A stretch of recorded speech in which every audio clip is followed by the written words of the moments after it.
Everybody, this is Brandon Peterson again for a Photoshop tutorial, and special tutorial for this because it's part of as of right now, a 3 tutorial series that goes along with a little ebook I'm making for a presentation for getting jiffy with it. And we're making some pop culture related animated cinemagraphs that could be used for a variety of promotional or marketing or advertising purposes. Again, using Photoshop. Everything with these, like the images we use, are free. You'll be able to have access to these on codepeterson.com, my website. They will come bundled with the ebook. And if you stumbled across this tutorial on YouTube, you can go to codepeterson.com and get the resources there if you want. So that way you can either follow along with the book, or you can follow along with the video, or you can follow along with both, whatever works best for you. So hopefully we'll have some fun with this. The first one we're going to do is a little Indiana Jones themed animation. When Indiana Jones travels across the map, we see the moving dotted line.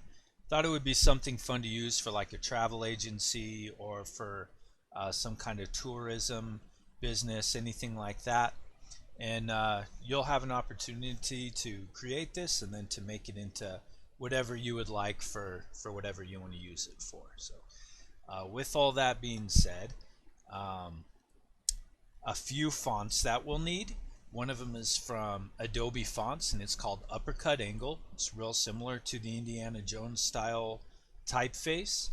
So you can go to Adobe Fonts and get Uppercut Angle. Do that. Make sure that you click Activate for that font, so then you have access to it in all of your Adobe Creative Cloud programs.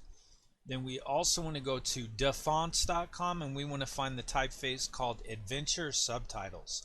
You'll click Download from the page. You'll see here it's 100% free.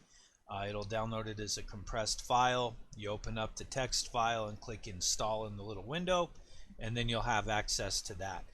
Anytime you're working with these typefaces and fonts, you want to make sure you're looking at those licenses and see that you have permission to use those for commercial purposes, or if you have to give people credit and those type of things. So that's where I got the typefaces for this. The images that we have, like I said, I got these ones for this tutorial from Unsplash. You'll be able to get them from there, or you can substitute them with a map and a paper texture of your choice. So very flexible with this assignment. To begin with, since this is going to be for a social media post, like an animated GIF or cinemagraph on Twitter, for example, I'm going to go 1200 pixels wide by 628 pixels tall, 72 pixels per inch, because it is going to be a digital project, nothing printed. And the color mode, RGB color 8 bits, fine. And then we'll click Create. Alright, here we are with this.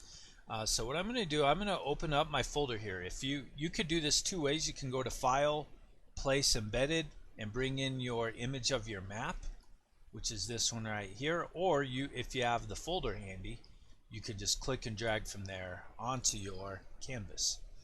And I'm going to resize this so that it fits onto my screen. I'm going to try to hide this text underneath. I don't really want to see that too much, so I might just kind of make it large. The image large. It's okay if it's bigger than the canvas. It's no big deal for this. It's just kind of for a background effect. And then I will place the image by pressing Enter. And then over here in my Layers panel on the right hand side, I will rename this layer to Map, trying to stay organized with this and make things easier to find later. Once we have that done, then we need to go back to our folder, or go back to File, Place, Embedded, and we want to find this textured weathered paper pattern. We'll stick this here, and I'm going to rotate it sideways so that it fits a little easier. And about like so, I think that'll work.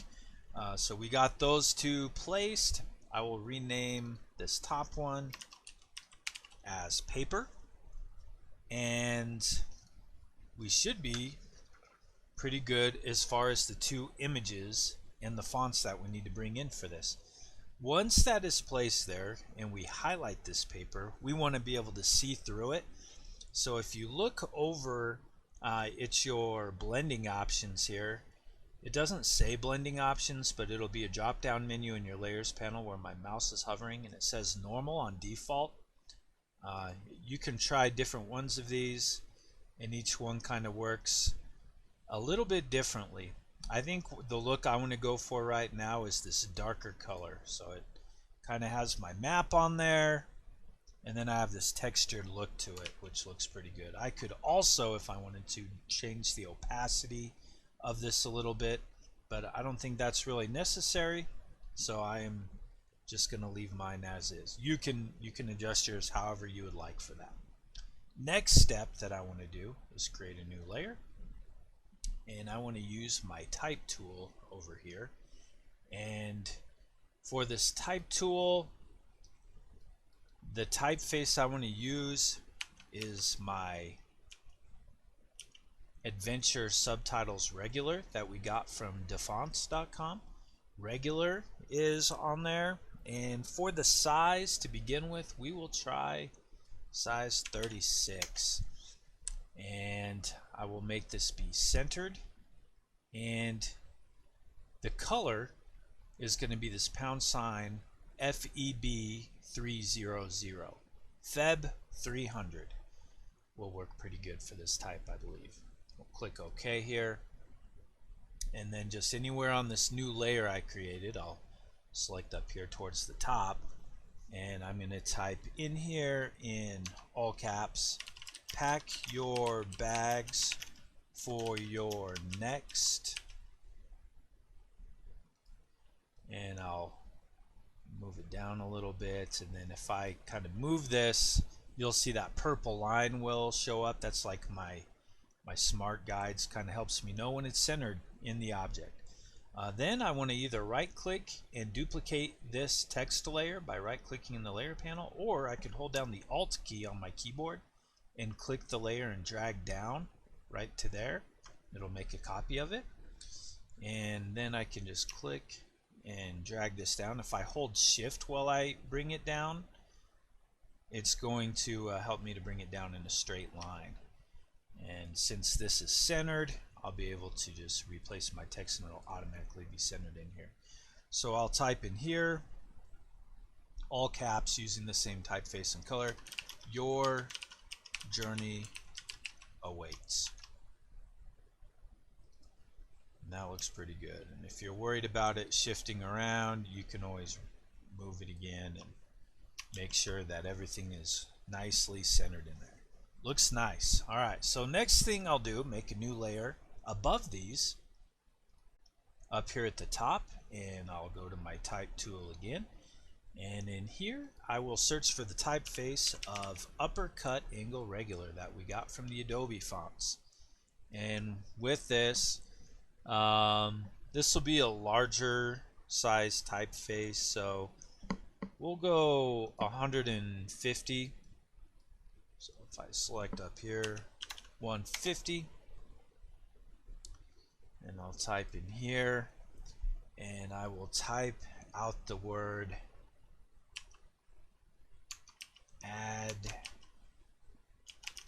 adventure. And this looks pretty good for the typeface. Looks similar to the Indiana Jones. We'll have to make a few changes to it, and it won't be very hard at all.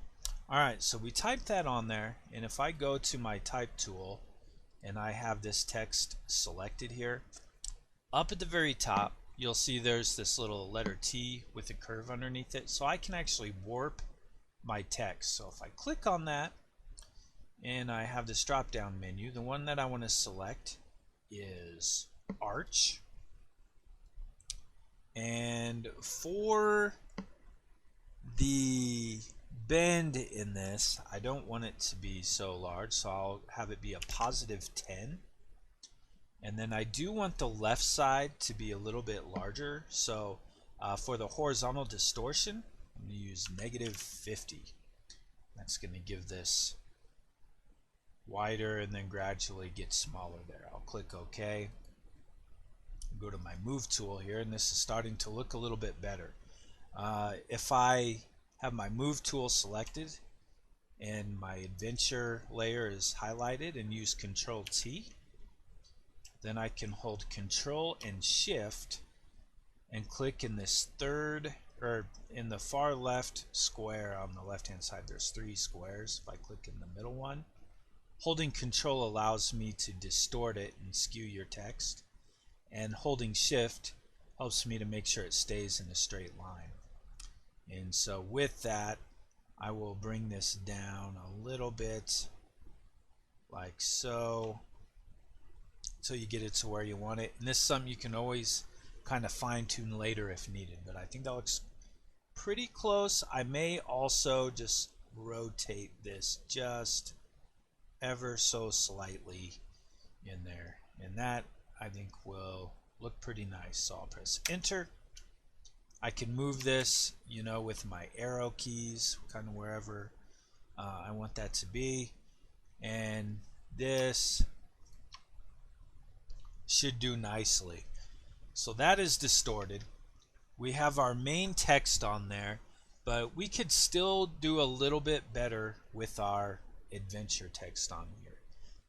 What we'll do to make it look a little more true to style and add a little more richness to the design, we'll go into the layer style. So moving my cursor next to adventure in the layer style, I'm going to double click here, and it opens up this layer style here. And the first item that I want to select for this is going to be gradient overlay. So we'll click here on gradient overlay, and we have some options over here to the right. So blend mode is going to be normal, opacity is going to be 100%, and if I go here to this gradient drop down area, there's this little preview screen here. Yours is going to look a little bit different than mine. So if I click in here, it's going to open up my gradient editor. Alright, and in here it doesn't matter what gradient you had in there before. I'll even start a new one here. I had my old one in here. So to create a new gradient, I'll click new right here, and with this in here, yours is probably not going to have anything in the middle there. So if you had something extra, go ahead and click on it, on that little square, and press delete. That'll get rid of it. And then on the left side, we have one extreme to the gradient, which goes to the other. So with that, I'll go to the left hand side, and I'm going to click on this bottom left hand little square right here, and you'll see a color preview down here underneath the stops. And if I click on this, I can type in a value. So I'll go FFA00.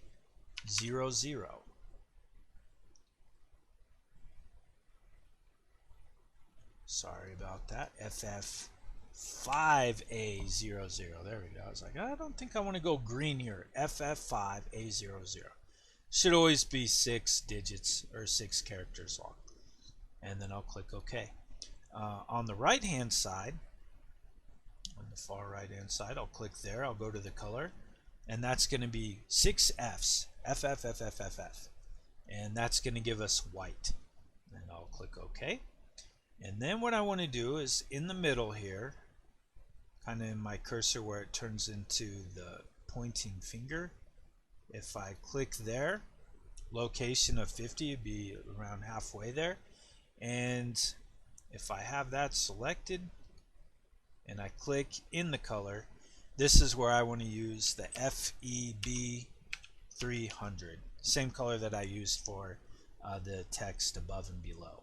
So we'll click OK there, and that looks good. Now the other thing we need to double check to make sure this is working properly, the square in the upper left hand corner, I'll click there. You want to make sure the opacity is 100%. Yours might be showing as transparent, and so making it opacity will be 100, and then on the far right hand side, opacity 100. We don't have to have a selector in the middle because it's going from 100 to 100, so it's everything in between is going to be 100 unless we define it otherwise. So that looks good. Good with the gradient editor. We'll click OK. And if your reverse is checked here, you may want to uncheck that, or it's just, or you would just flip your angle around the other way. I have reverse unchecked, so my angle here is going to be -84 down and slightly to the right, so that I can see the full range of this gradient in here. If my reverse was checked, then I would want it to be up and slightly to the left, just so that way we get our gradient orange to yellow to white down at the bottom.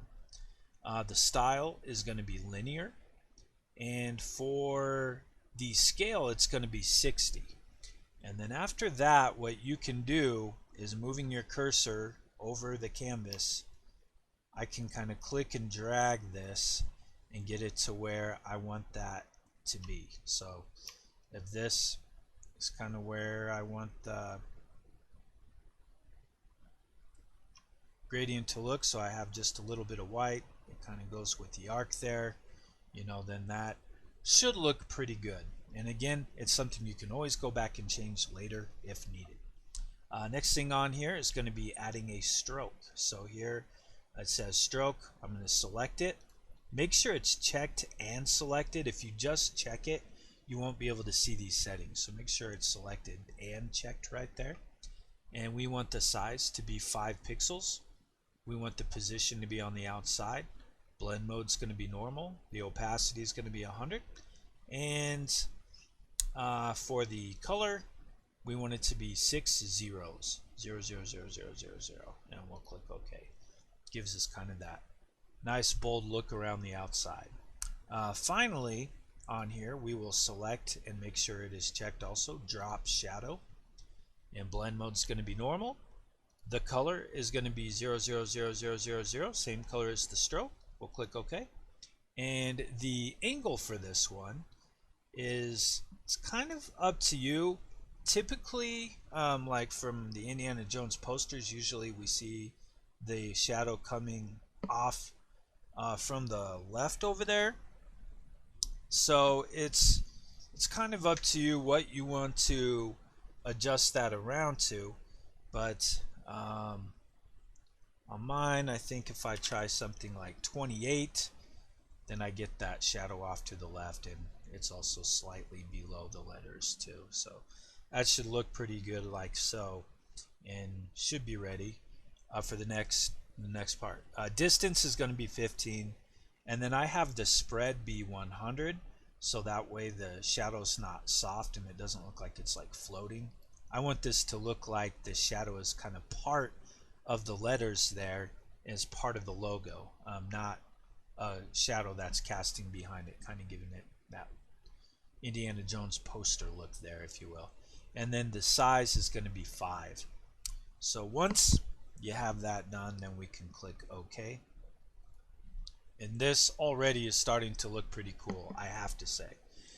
So let's now make a new layer up at the top. And using our shapes on the left hand side, we want to find this ellipse tool. Alright, and for the ellipse tool, here at the top, I want the color to be that FEB 300 for the fill. And for the stroke, I want it to be transparent. So I'll select white with the red line through there. And then for this stroke options, I'll have it, even though there is none, I'll have it be a solid line in case I decide to change something later. And I thought I said I wanted the stroke transparent. There we go. Alright, so that looks good. And I want to make a starting point for my map. So I'll draw this little circle over here. And I think that looks good. It doesn't really matter where I put it right now, just as long as it's, somewhere kind of on the left hand side. It's something I'll probably move around later. And then underneath that layer, but above the adventure layer in my layers panel, I'll make a new layer. And I'll go back to my typeface here. Uppercut angle is good. Regular, I want the size on this one to be 72. And the color I'll keep the same. And I will put in a letter X here. So like X marks the spot. And I think this just looks kind of like a nice little X that would be on the treasure map. trying to be real consistent with my colors here and keeping a consistent identity with this, so everything kind of matches nicely. All right, we have our ellipse and we have our X. The next part of this is we want to arrange this a little bit, organize this layers panel. It's getting a little ridiculous here. I don't actually need this background layer, so I can click the lock there, and then I can click the garbage can for that layer 0. It's going to get rid of that layer. I can select by holding down Control and selecting each of these layers, my paper and map layer, and in the layers panel down below I have a little group icon, create a group. It looks like a little folder, and if I click there, it puts those items in the same group, so they're still there. I can expand and collapse it. Just helps me to be organized. And if this was a project file I was working on with a team, it's just a common courtesy to have your items grouped together and labeled appropriately, so they kind of don't have to guess and navigate too much through your layers. We can also rename this group here, and probably be a good idea to call this something like map contents. Map contents. There we go. That's set. I'm also going to select my ellipse, X, adventure, and these two text layers. I'll select them all. So you can either click on this, hold shift and click down there, or control select all of them. I'll put those into a group, and once I have that typed in, then I can call this one text content. And so that's kind of these things here. Let's go ahead now and make a new layer up at the top. And for this, we're ready to make our path that we're going to be traveling and we're going to be animating. So let's look over on the left hand side and find our line tool. There's the line tool. Up here at the top, we're going to switch the fill, and we're going to make that be transparent. And over here to the stroke, we will have this be the FEB 300 that we used for those other golden colored objects. The stroke width is going to be 10 pixels. And here there is a little dotted line for this.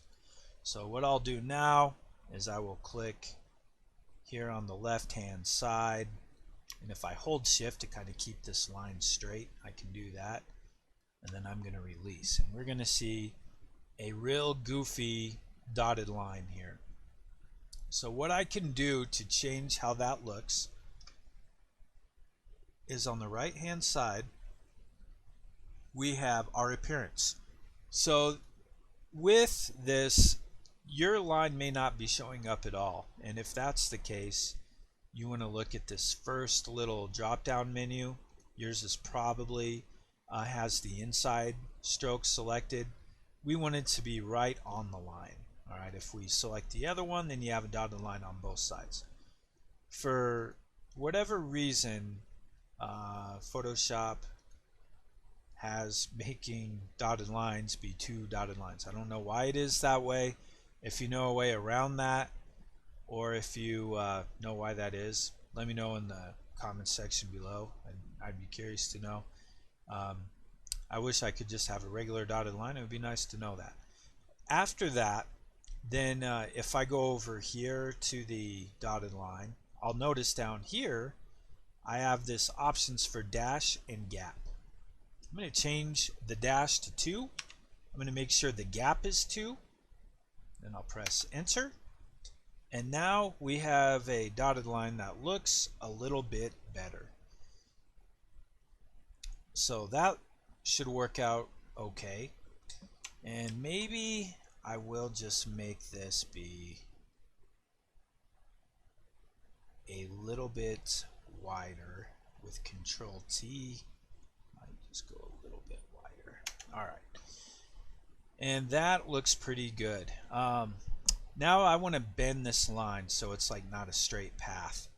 So if we go over here to the pen tool, you click and hold on it, and you got all these other tools in here. One of them is the curvature pen tool. This is a pretty cool, useful thing. If I move my cursor over the line path, you'll see it goes from a star to a plus. And I can click plus there. I'm just going to bend this line upwards a little bit. It says, do you want to turn a live shape into a regular path? Sure. We have that. It looks nice. And then I'm going to go over here to the right hand side, make sure the cursor is showing a plus, and then I'm going to click and go down. And now I have this nice kind of wavy line that looks pretty good. Alright, now to clean this thing up, I need to erase some of these areas. So the best way to do that, and I'm going to have this as divided up anyways later, so I'm going to right click and I will rasterize the layer. Alright, and it says line 1, and now this is pixels. So I'm going to zoom in here, and using my my rectangular marquee tool, the dotted rectangle button, I'm going to draw a dotted rectangle around the area that I don't want. So here there's some overlapping lines. Make sure I have that layer selected, and then press delete. And then I can go over here to the right hand side where that is, and I can delete that one. Alright, and then here I can just kind of select these, and I will tell you what, I will actually delete this, and then I'm going to delete these ones over here. And then this area down here, I'm going to have to clean up a little bit nicer. So using my polygon lasso tool, and this doesn't have to be exact, it doesn't have to be the most perfect thing ever. I'm just going to kind of draw a corner around that. I'll press delete, and Control D deselects that. Gets the dotted line to go away, and then I'll do the same thing over here too, because I might want those dotted lines right there, and I might not. We'll just kind of, we'll play it by ear. So this looks pretty nice. I'm going to lower this down a little bit, lower this dotted line, and then on a new layer I will go to my ellipse tool, and this time up here at the top I do want to double check. I want to make sure it's transparent. I have my FEB 300 color, 10 pixels and dotted, looks good. I'm going to hold shift while I draw this out so it's a scaled circle and not an ellipse or a oval or whatever. And then I will draw this rectangle here and kind of arrange it in an appropriate size. These lines are too big, and that's because when I drew a new shape it automatically resets my dashed line. So you may need to go back over here to dash, change that to 2. Looks much better. And now I can press enter, and I will need to go to my move tool, press enter here, and I have this circle. So what I might need to do is wherever I want to put this circle, and I'm gonna kind of find a place where I want the bottom of it to overline with one of these dashes down here. And then once I get it there, I'll place it like that, and then I will right click and I will rasterize this layer, and in here I will start off by erasing the dash of the circle that is right here. I'll take that out, And then I am also going to take probably, it's going to have to be one of these two on this line. So let's maybe go and try taking this one out here. And then I will select my line layer, and then I will take this one out here. And this will be something you can always play around with later if you need to. But I have this line that's going down here. It's going around, and then it comes over to here. Okay. Now would be a good time to decide where I want the start and ending point of this to be. So if I expand my text content and I go to my ellipse 1, I can then kind of slide that right there, and I can move my X over here. Though Indiana Jones says X never marks the spot, it does on this graphic. Alright, we'll collapse that text content, and now I will select these, and I will merge these layers, and we can call this on here, you can kind of call it whatever you want. You know, I might just call it path. Alright, so this is good. The next part of this is probably the most time consuming part of the project, is I need each of these dashes to be on their own layer. The easiest way that I know of to do that is to use my dotted rectangle, and I'll select around the first segment, and I'll use Control X to cut it, Control Shift V to paste it in place. You'll notice in your layers panel it'll say layer 1, and it creates that. Alright, then what I can do is I can select my next one over here, and I'll tell you what, the other thing I'm probably going to do is I'm going to make that layer above it be invisible. I'm just going to click that eyeball, so that way I can keep track of where I'm going with this.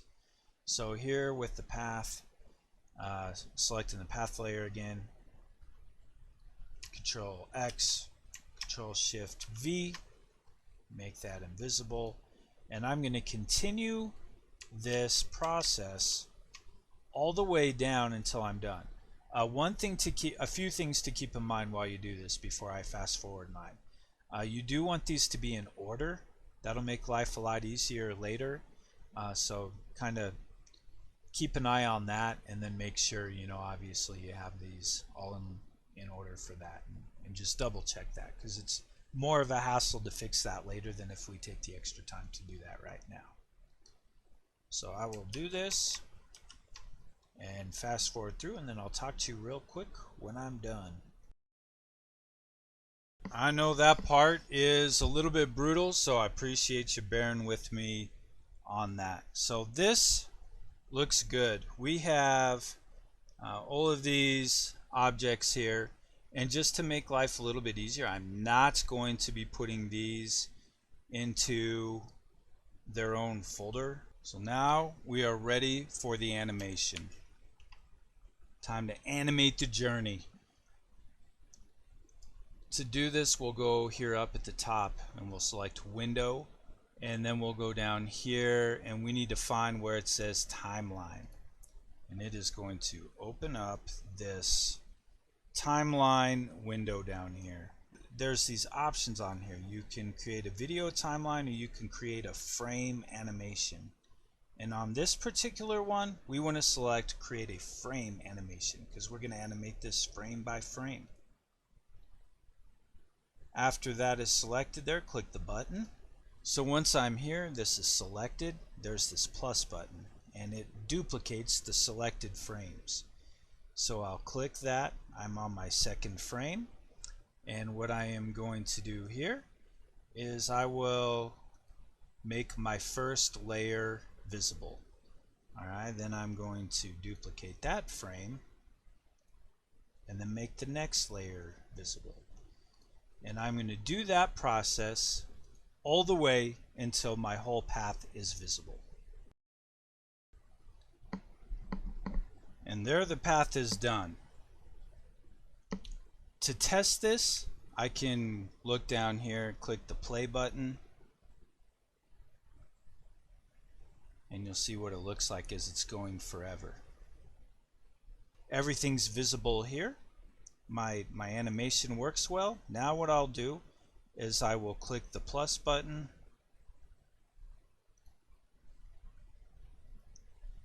and I will make the first one invisible. Then I'll click the plus button again, and then I will continue that all the way until I have only one dashed line left. Alright, and we have one left. And the reason why I wanted to keep one left is because our first frame doesn't have any visible dashes, so that way we don't have an extra long pause there. Because on this particular one, I'm just going for nice, even animation. Moment of truth. Let's try this thing out. Push and play.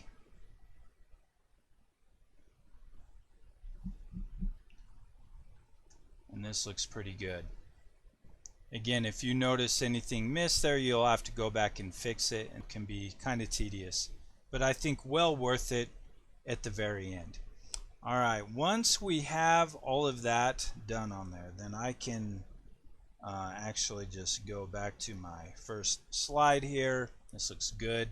I don't want to goof up anything with my timeline here, so I can go here up to the top where it says window and deselect my timeline, and it hides that. To save this thing so we can publish it online, show off to our friends, or use for our marketing plan or our advertisements or whatever you want to use this for. Make sure you have this saved as a PSD, as a Photoshop file first, and that's because you can use this as a template and change the background, change the text, change the words to something else, incorporate your logo, make all those changes. And as long as you have the Photoshop version of this, you can make any changes you want to it. The way that we're going to actually save this, like to make it so that it is available online, we need to go to File, and then we need to go over to Export and Save for Web Legacy. And a few things to kind of look at with this. So I want to put this on Twitter, alright, for mine. And I know that the file size for Twitter is going to be 5 megabytes. To go to presets, I need it to be animated. So I'm going to start off with GIF 128 dithered. And I'm going to see what this looks like once it's done. And right here it says 547.3 kilobytes. And I'm looking at all the rest of the selections here. Oh, I do make sure that it says looping forever. If your file size is too large and it's greater than 5 megabytes, then what you can do is you can adjust the GIF down to 32 if needed, or 64, those kind of things. You can also change your image size, so you might be able to change your percentage down to like 50% or something like that. Because if you figure, 100% of the size is going to be like this, you're not going to be seeing the image this big on Twitter, right? It's going to be on a mobile device. So you can scale it down and kind of just play around with those settings in there. As long as it's saved as a GIF, then you're in good shape. So mine looks good here. I am going to click Save. And I'll just put this for right now on my desktop. And it has it saved as Tutorial Progress Adventure. Looks good. I will click Save. And it might take a moment for it, and then when it's done, it's going to close out. I have 473,000 windows open up here. Sorry about that. And then here is my tutorial file. Double click on that. And there is our animation. So there you have it. You know, after you're done with that, you can kind of think of how you could use this animation for an ad or maybe a promotion. You could redesign this project. Like I mentioned earlier, you could use it for a travel agency. It could be for a vacation destination or a guided hike / hunting or fishing trip. You know, kind of think about what you would do to change the text with this project. Where would you place your company's logo at? Is there a way to incorporate the brand with other colors? So could you incorporate your colors into your brand colors into the gradient, for instance? If this was posted on a social media, kind of think about what platform would work best for this. Who would be the target audience that it's for? And what would be the caption? What would be some examples of a couple hashtags you could use? You can kind of extend this project with your students if you're a teacher, you know, to say, hey, what's the character limit? What's the hashtags going to be? What platform are you going to post it on, and what day of the week and what time, and all those kind of things. So hopefully you can have fun with this, and at the very least, if it's not something you can use, hopefully you gain some new Photoshop skills with animation, doing the frame by frame style, and learning some new techniques you can do with your layer styles with your typeface. I appreciate you watching. Please let me know what you think in the comments, and what you think of the book, if you've read that or looked at it, and if it helped, or if there's anything that could be better. All feedback is welcome, and I appreciate you all for watching this, and have a great day.